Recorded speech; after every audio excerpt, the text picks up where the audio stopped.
paying tribute to Robert Redford. Top 10. Defining moments that cement his status as a cinematic titan. A legacy that resonates far beyond the screen.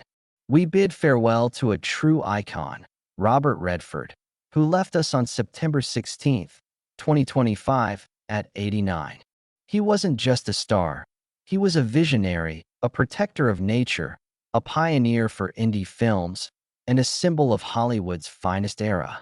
As we grieve, we honor a life lived boldly on his own terms. In an industry where compromise is king, Redford stood resolute, crafting a legacy that reshapes American cinema. There are stars, and then there are giants, said director Steven Soderbergh upon Redford's passing.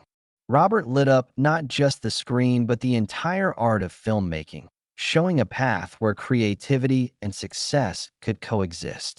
His death stings because he kept so much of himself private, a rarity in today's oversharing world. He knew the magic of mystery, said film historian Leonard Maltin. By revealing less, he made what he shared matter more. There was always something deeper, just out of reach, that kept us hooked for over 60 years.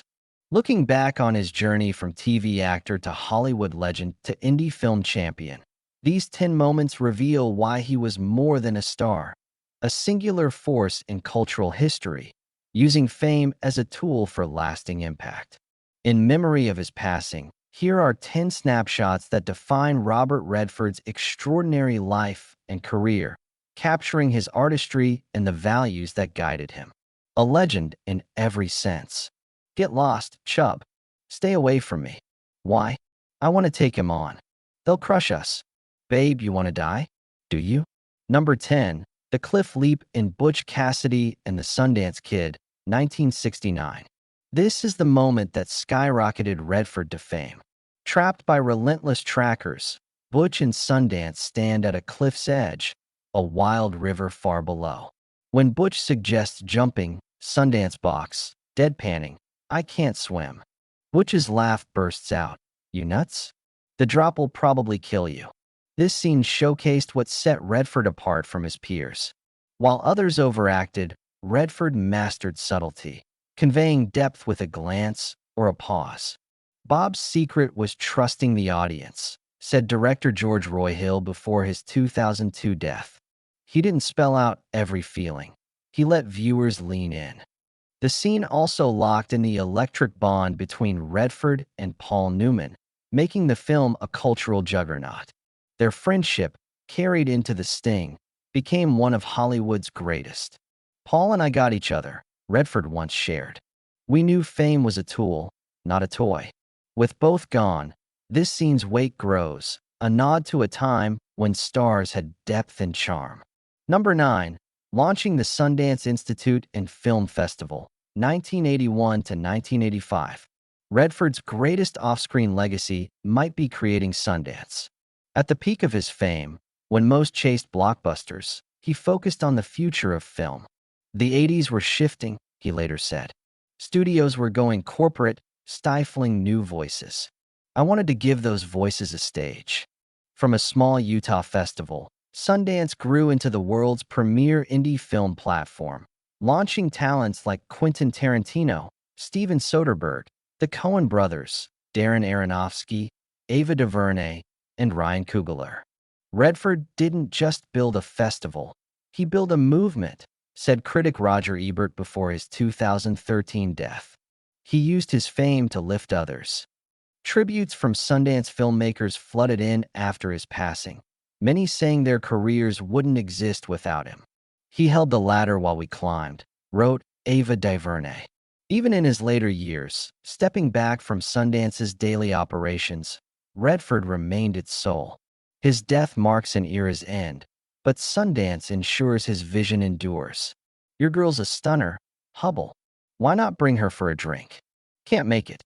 Number 8. Sparking magic with Barbra Streisand in The Way We Were, 1973. Pairing Redford's cool reserve with Streisand's fiery passion seemed like a recipe for disaster. Instead, it birthed a heart-wrenching love story. As the idealistic Katie Morosky and guarded Hubble Gardiner, They crafted a romance that felt painfully real. Two people who adore each other but can't align. The final scene, with Katie brushing hair from Hubble's forehead in a tearful goodbye, still devastates. Streisand, upon Redford's death, said, "Some partnerships are chemistry. Ours was magic. He pushed me to be better by being so real." Redford's generosity shone here. He didn't steal scenes, but elevated his co-star. "Bob didn't care about outshining anyone," said director Sidney Pollack. "He cared about the story's truth." Revisiting the film now, its timeless ache, loving someone yet failing to connect, feels sharper, a testament to Redford's ability to make the personal universal. Number 7. His Last Bow in The Old Man and the Gun, 2018. At 82, Redford called this his final role, playing real-life bank robber Forrest Tucker with charm and a glint in his iconic blue eyes. The closing shot, Redford's sly smile as he strolls down a prison corridor, was a perfect exit. No grand death, just a fade into legend, mirroring his career's quiet grace. "I wanted my last role to feel authentic," he said post-release. Forrest lived on his terms, like I've tried to. Director David Lowery, reflecting on Redford's passing, said, "Working with Bob was like guarding a treasure.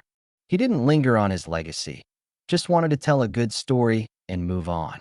This role echoed Redford's lifelong drive to create meaningful art, even late in life, always looking forward, never back. Looks like John Mitchell's stepping down as Creep's head, saying he wants family time. Sounds like a dodge. Number 6. Betting Big on All the President's Men, 1976.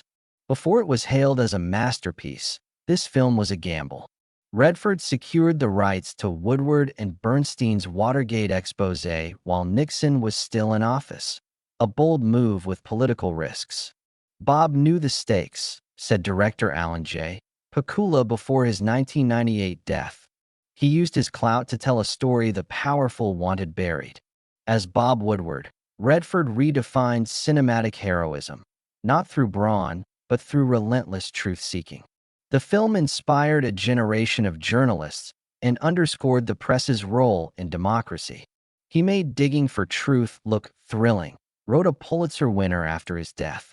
In today's era of fake news, Redford's commitment to this story feels vital, showing film's power to challenge authority. Number 5. Dodging Hollywood's Trap. Over 6 decades, Redford sidestepped the industry's churn, rejecting blockbuster cash grabs and fame's circus. He turned down roles in Superman, The Graduate, and The Godfather. "It wasn't about money," his agent said post-passing. "It was about meaning." This cost him millions, but kept his work pure. He shunned talk shows, gave few interviews, and guarded his private life. "Fame's what others give you," he once said. "Stardom's what you give back." Martin Scorsese, on Redford's death, noted, "He didn't chase trends. His films will last centuries because they're built on integrity."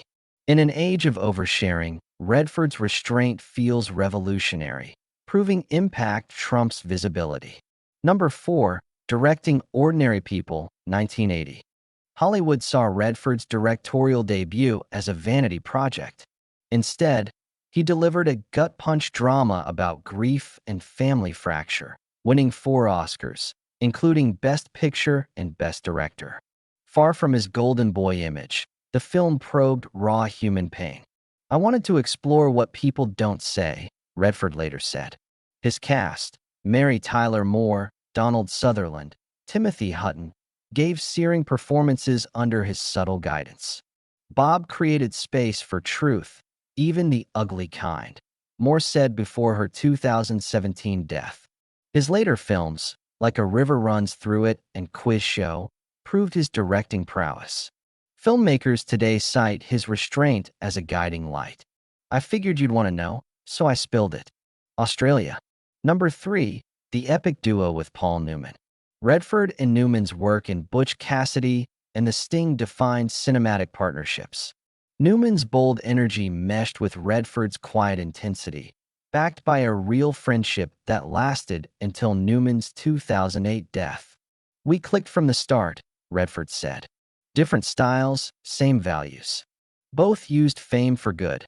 Newman with his charity food empire, Redford with Sundance and eco-activism. The Sting won 7 Oscars, and their chemistry remains unmatched. They made each other better," said George Roy Hill. With Redford's passing, this duo's era closes, but their film's timeless spark endures. Number 2. Embodying the Great Gatsby, 1974. Redford's J. Gatsby captured F. Scott Fitzgerald's elusive dreamer, his pink suit and wistful smile etching the American dream's fragile allure. "Bob got Gatsby's contradictions," said scholar Matthew J. Bruckley before 2008. "The self-made fraud, the romantic crook." Critics praised Redford's ability to blend charm with hidden sorrow, often wordlessly. "He nailed Gatsby's impossible duality," wrote Roger Ebert. That mystique, showing just enough, defined Redford's stardom. Today, fans share Gatsby images online. Proof he didn't just play the role, he became it. Number 1. Living against the Hollywood grain. Redford's boldest move was his life itself. In 1969, while stars bought mansions, he chose Utah's wilds, building Sundance Mountain Resort. "I needed a place to breathe," he said. This kept him grounded, letting him pick projects for meaning, not politics. His environmental fight, pushing for conservation before it was trendy, defined him. "It's about the world we leave our kids," he said. Tributes highlight his integrity. "He showed you could stay true," said a young star. In his final years, Redford focused on family, nature, and select projects, his last public act backing Utah land protection. "I don't care about fame," he said in a final interview. "I want to be remembered for making a difference." As we mourn Redford, his life, a blend of talent, purpose, and mystery, shows stardom done right. In an industry of illusion, he lived authentically, leaving a legacy that outshines fame itself.